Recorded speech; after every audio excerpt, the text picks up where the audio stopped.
Hari ini saya akan mengajarkan kepada teman-teman bagaimana caranya mengatur porsi makan untuk menurunkan berat badan. Let's go!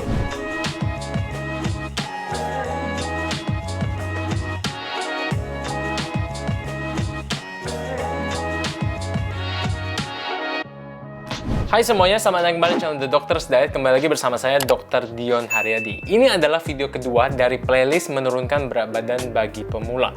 Buat teman-teman yang masih belum menonton video pertama, silahkan tonton video yang pertama, oke? Dan sebenarnya sebelum memulai program diet apapun, teman-teman seharusnya tahu bagaimana caranya memonitor perkembangan atau progres dari diet teman-teman. Yang perlu teman-teman perhatikan adalah berat badan, lingkar tubuh, dan juga foto progres. Supaya video hari ini tidak terlalu panjang, teman-teman bisa menonton video saya tentang bagaimana caranya mengukur progres dari diet. Nanti linknya akan saya taruh di kolom description box di bawah. Jadi teman-teman bisa nonton setelah menyelesaikan video satu ini. Di video tersebut, saya udah jelasin bagaimana caranya menimbang berat badan yang tepat, bagaimana caranya mengukur lingkar tubuh, terus bagaimana caranya mengambil foto progres, dan seterusnya.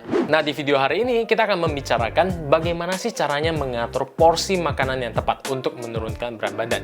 Metode ini saya ambil dari Precision Nutrition, dan untuk melakukannya, teman-teman hanya memerlukan tangan. Jadi teman-teman hanya memerlukan tangan teman-teman saja, tidak perlu timbangan dan tidak perlu mencatat kalori. Ada 4 hal yang akan kita ukur menggunakan tangan kita. Yang pertama adalah karbohidrat, yang kedua adalah protein, yang ketiga adalah lemak, dan yang terakhir adalah sayuran.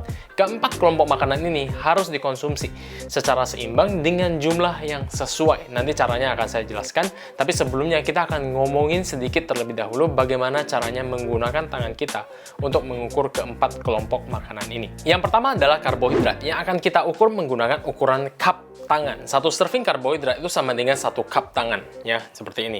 1 cup tangan.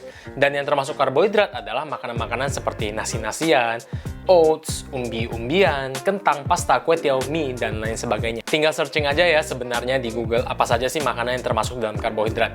Terus kalau misalnya teman-teman agak bingung pas lagi makan ini karbohidrat atau protein ya. Nah, teman-teman tinggal searching aja nama makanannya apa, terus lihat kandungannya. Ini lebih banyak karbohidrat atau protein. Selanjutnya adalah protein yang akan kita ukur menggunakan telapak tangan. Jadi telapak tangannya ya cuma ini aja, ini jari tangan, telapak tangan. Ukuran 1 serving protein itu sama dengan 1 telapak tangan ini, dengan ketebalan juga sama 1 telapak tangan, ya.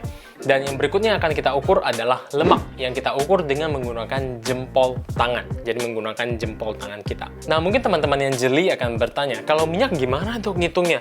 Masa saya ngitung minyak pakai jempol? Nah, jadi agak dikira-kira sebenarnya. 1 jempol ini ukurannya kan hampir sama volumenya dengan kurang lebih 1 sendok makan minyak.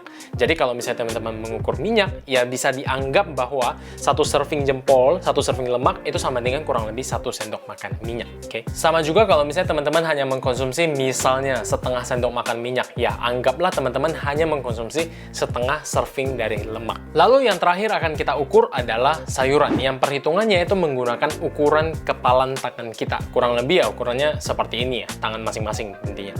Sayuran dan buah-buahan itu harus dipisahkan. Kalau buah-buahan itu dihitung menggunakan ukuran karbohidrat, kalau kepalan tangan itu khusus untuk sayuran. Oke, jadi kita recap sedikit. Karbohidrat menggunakan ukuran cup tangan. Kalau protein menggunakan ukuran telapak tangan, kalau lemak menggunakan ukuran jempol atau 1 sendok makan, dan kalau sayuran itu menggunakan ukuran kepalan tangan. Sampai di sini teman-teman sudah memiliki cara untuk menghitung makronutrien. Selanjutnya saya akan mengajarkan bagaimana caranya untuk mengatur porsi makanan untuk bisa menurunkan berat badan dan nantinya menjaga berat badan tersebut tetap ideal. Pembagian untuk laki-laki dan perempuan itu berbeda. Untuk laki-laki diperlukan kurang lebih 6-8 serving untuk setiap kelompok makanan per harinya. Sedangkan untuk perempuan memerlukan kurang lebih hanya sekitar 4-6 serving untuk tiap kelompok makanan per harinya. Jadi contohnya aja nih, untuk 1 hari, seorang laki-laki kita namakan Tuan A misalnya, itu memerlukan 7 serving karbo, 7 serving protein, 7 serving lemak, dan 7 serving sayuran.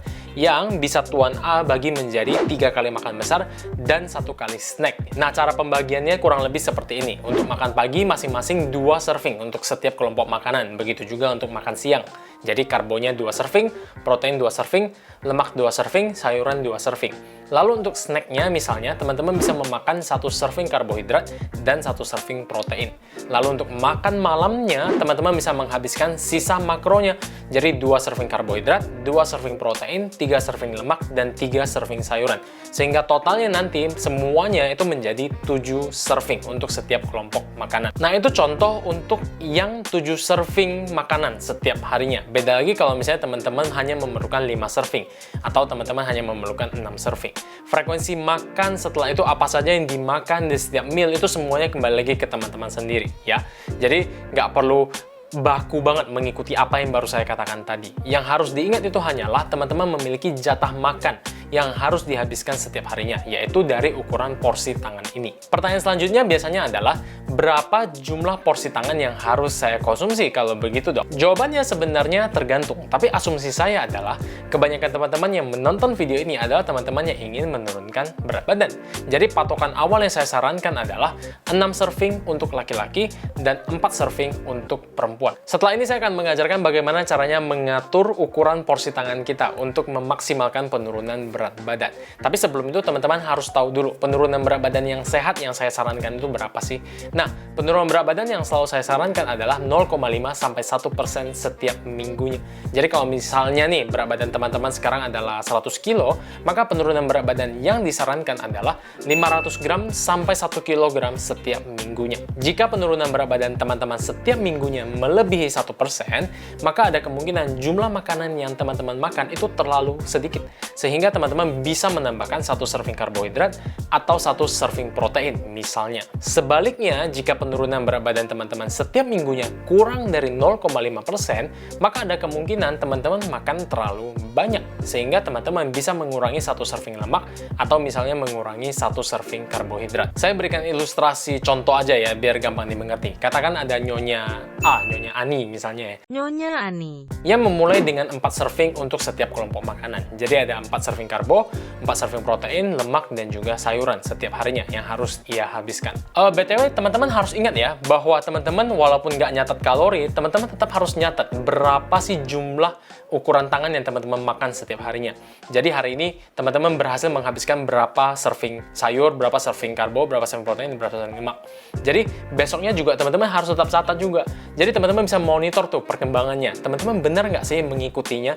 Teman-teman benar nggak sih makan sebanyak ini? Terus penurunan berat badannya berapa sih? Itu harus dicatat ya. Kalau nggak dicatat ya kita nggak akan tahu progresnya seperti apa. Berapa yang harus dikurangi atau ditambah minggu depannya dan seterusnya. Oke? Jadi ingat, harus dicatat ya progresnya. Kembali lagi ke Nyonya Ani tadi. Setelah 1 minggu, Nyonya Ani menimbang berat badannya. Dan ternyata penurunan berat badannya itu lebih dari 1%. Jadi ada kemungkinan jumlah makanan yang Nyonya Ani makan itu terlalu sedikit. Sehingga Nyonya Ani boleh saja menambahkan 1 serving protein setiap harinya. Jadi untuk minggu depan, Nyonya Ani akan mengkonsumsi 4 serving karbo, 5 serving protein, 4 serving lemak, dan 4 serving sayuran setiap harinya. Lalu nanti dicek lagi perkembangan berat badannya setelah 1 minggu dan dilihat berapa berat badan yang turun. Jika penurunan berat badannya sudah di angka 0,5 sampai 1%, maka kemungkinan besar itu adalah sweet spot untuk Nyonya Ani. Jumlah defisit kalorinya tidak terlalu banyak, tapi juga tidak terlalu sedikit. Satu hal yang perlu saya tekankan adalah jangan terlalu khawatir jika berat badan teman-teman turun kurang dari 0,5% setiap minggunya, atau bahkan nggak berkurang sama sekali. Karena progres teman-teman itu tidak hanya dilihat dari berat badan saja, ingat ya, tapi juga dari lingkar pinggang, dari foto progres, dan penilaian-penilaian lainnya. Jadi kalau misalnya beratnya nggak turun, tapi lingkar pinggangnya berkurang, terus dari progres di fotonya bagus, habis itu celananya kok makin longgar, ya berarti sebenarnya ada progres di sana, cuman memang nggak kelihatan di berat badannya doang. Dan ada banyak kemungkinan bisa terjadi dalam tahap monitoring, dan nggak mungkin sebenarnya saya bahas semuanya di sini. Jadi buat teman-teman yang memiliki pertanyaan seputar hal ini, silahkan kirimkan DM ke Instagram saya, oke? Jadi sertakan juga di sana hashtag diet pemula. Jadi biar saya tahu teman-teman tuh datang dari video ini ya. Jadi nanti akan saya jawab pertanyaan-pertanyaan yang teman-teman miliki. Terus kalau misalnya memungkinkan, mungkin akan saya kumpulkan pertanyaan-pertanyaan tersebut, terus saya bikin videonya khusus untuk menjawab pertanyaan teman-teman itu ya. Sekian untuk video hari ini. Terima kasih buat semua teman-teman yang sudah menonton sampai akhir, sampai habis. Sorry mungkin agak panjang ya videonya. Semoga teman-teman tetap bisa fokus menonton sampai habis. Terus masih ada banyak sebenarnya video-video yang akan saya rilis di playlist ini. Jadi jangan sampai ketinggalan. Buat teman-teman yang belum subscribe, silahkan subscribe.